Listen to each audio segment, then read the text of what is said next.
Galnet News Digest, 25th of October, 3304. We read the news, so you don't have to. In this week's news, background to factional fighting. The Anarchists of Scumbag College. 42 is not a number. College radio, an unlikely success in Andceeth. Background to factional fighting.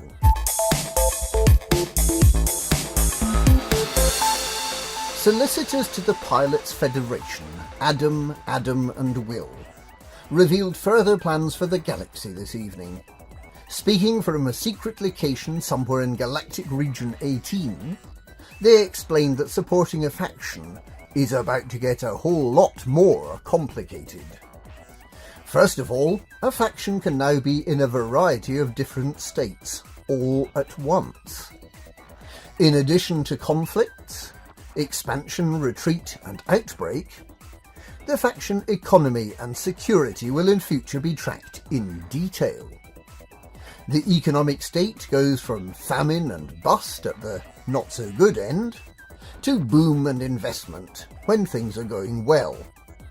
The security state can be lockdown and civil unrest, which are bad, or there can be a time of civil liberty, a time of freedom and happiness. Happiness is a measure of how the population feels, and the happiest systems are the ones a faction's most likely to expand from, when the faction as a whole enters boom. Wars, which are a separate state, will last a week, and will be a civilised best out of 7 contest. Individual battles will conclude as soon as one side meets their objective. Outbreak will be unpredictable. Sometimes everyone gets ill. Deal with it. Adam and Will explained that commanders supporting a faction may find their hands a lot more full than they were. Squadron command centres will provide an overview of the faction state across all systems, and there'll be a daily news digest published in each system too. But it was strongly hinted that commanders may wish to consider encouraging their factions to retreat from less valuable systems and to concentrate on big, profitable systems like Lave. Lave, they said, would be a really good system to take over.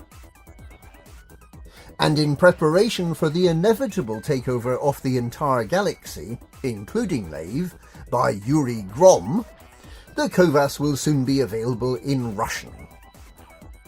Just Russian. Learn it. The Anarchists of Scumbag College.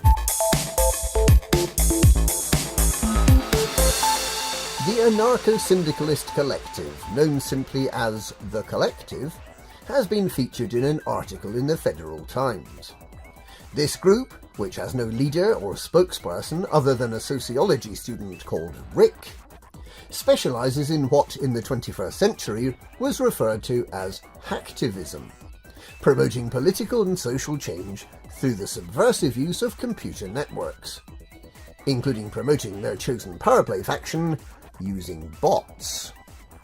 The collective has claimed responsibility for the billion credit theft from the now not quite so billionaire and ex-pirate Zachary Rackham last week, and from their base in the Ecuadorian embassy they attempt to make public secret information in a way that benefits Yuri Grom, by whom they are most definitely not funded.